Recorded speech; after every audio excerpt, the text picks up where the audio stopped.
Welcome back to another Daily Walk. And today we want to talk about our jealous God. You see, we see many instances in the Old Testament that suggest that God is a jealous God.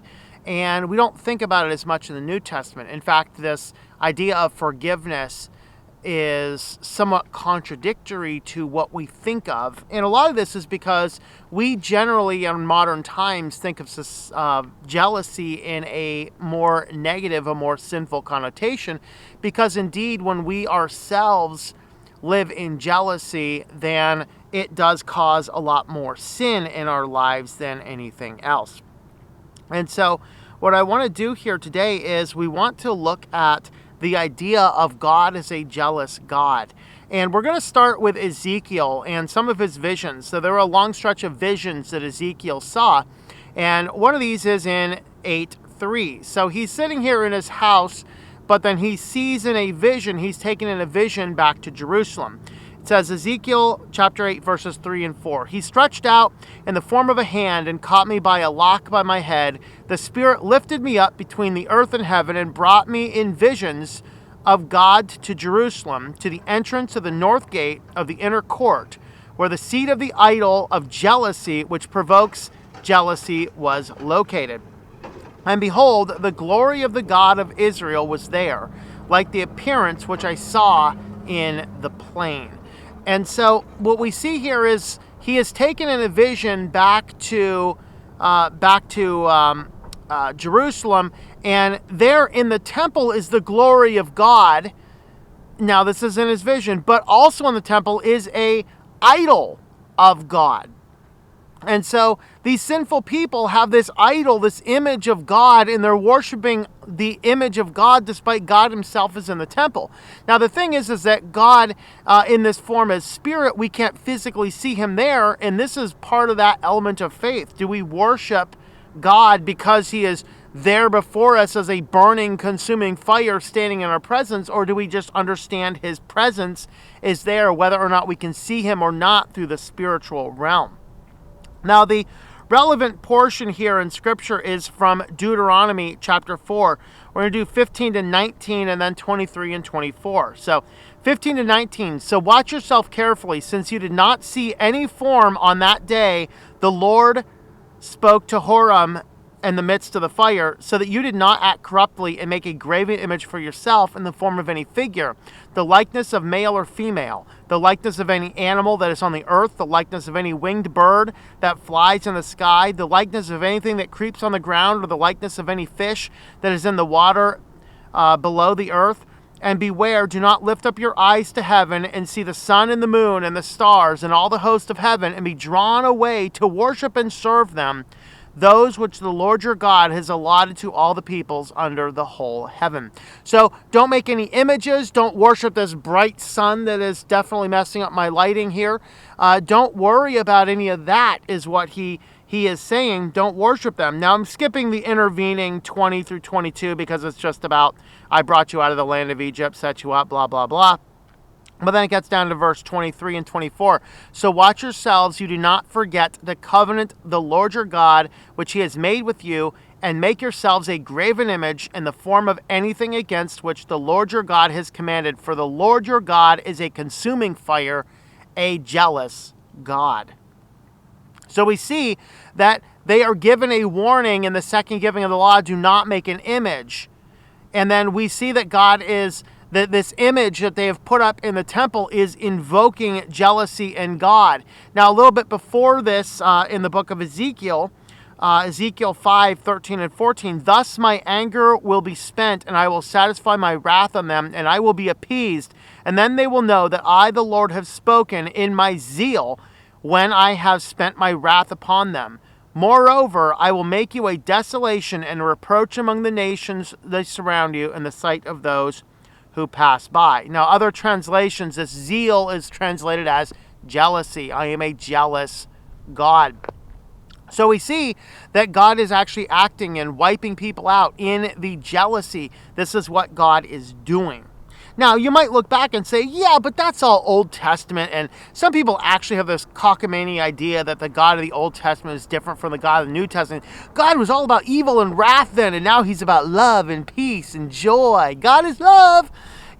God is love indeed. But sometimes love is to do what is right. And when you are dividing your attentions among other things, then we are definitely seeing some more negative connotations. Now, the problem is, as you go into the New Testament, a lot of the statements of jealousy are calling out sinful behavior, not jealousy as God. But there are some verses that do talk about the jealousy of God. But first, of course, let's talk about the ones that call out sin. 1 Corinthians 3:3 is as a sin. You are still fleshly. Since there is the jealousy and strife among you, are you not fleshly, and are you not walking like mere men? See, when we as people get jealous, just think of like a jealous boyfriend or something. The stereotypical jealous boyfriend is mad when any woman even says hello or makes eye contact with another man. It's because the sin in his life does not trust that woman enough to have faith in him. And that's jealousy as a sin. And for sure, when we have jealousy as a sin, it is a problem. It causes strifes. We tend to act irrationally when we have this idea of jealousy. But how does jealousy, what does it mean in itself? At its core, jealousy means you are wholly devoted to me and you are breaking that covenant. There's a difference between the holy and righteous, jealous God who seeks you to not worship other things and a human being who doesn't trust his girlfriend enough to say hello to a man without thinking she's cheating on him. Of course, this also shows up in Galatians 5:19 down through 21 is the sins of the flesh. Verse 20, jealousy shows up there as one of the fruits of the flesh that we are told to avoid.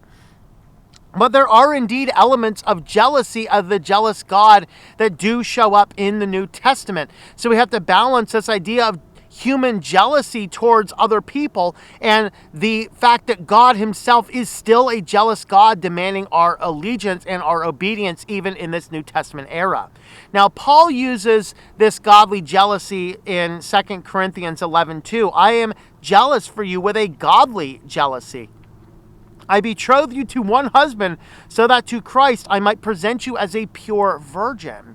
Of course, what he is talking about here is he is zealous that the people are not following after all sorts of other gods, that he wants them to obey God himself. And that is what Paul wants for them. And so he has this jealousy that he wants the people to worship God. This is the same type of thing you can feel if you really want your children to do what is right. And you have these weird conflicting emotions when they're doing things contrary to your desires.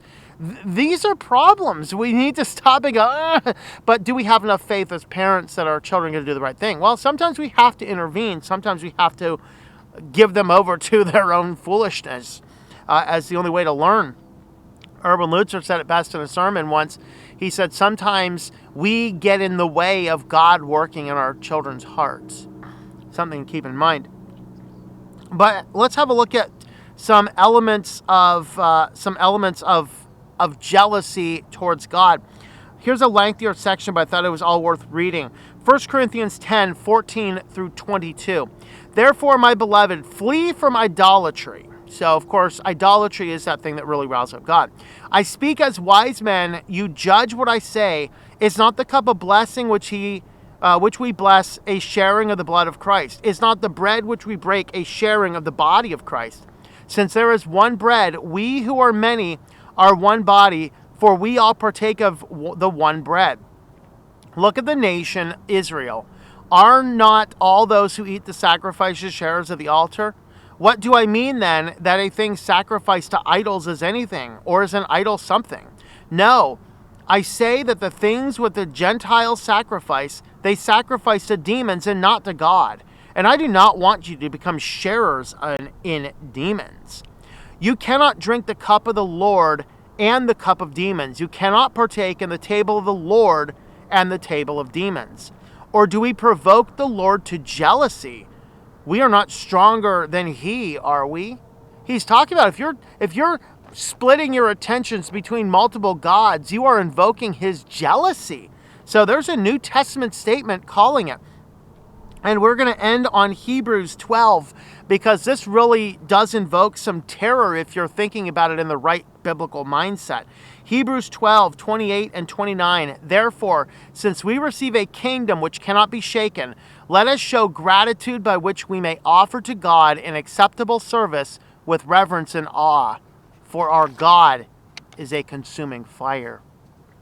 So are we looking at our faith and saying, I am seeking to honor God with my faith? I'm not seeking to worship the sun or the moon. Of course, we don't do that much these days, but we oftentimes worship football teams or Star Wars. There's one pastor who's looking at different churches. There's that one church I was looking at, and the pastor actually had in his bio how proud he was. His girls all followed Star Wars. There's literally more in his bio about Star Wars than that.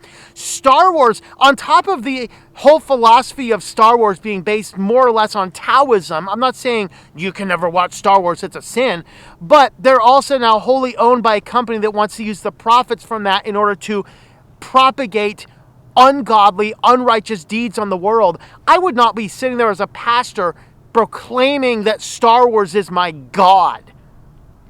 That is insane. But that's the type of element that we have, and those are the things we have to think about. Our God is a jealous God, and he demands our allegiance. Are we keeping that in mind? So we're going to leave that one here today. Hopefully you can get some good thinking about that and think and pray about that in the concept of God as a jealous God. With that, thanks for watching. Have a look over the website, ourwalkinchrist.com. Subscribe to the channel if you've not already done so. Definitely share this along with other people if you think it'd be worth doing so. With that, thanks for watching and hope that you enjoy your daily walk in our Lord.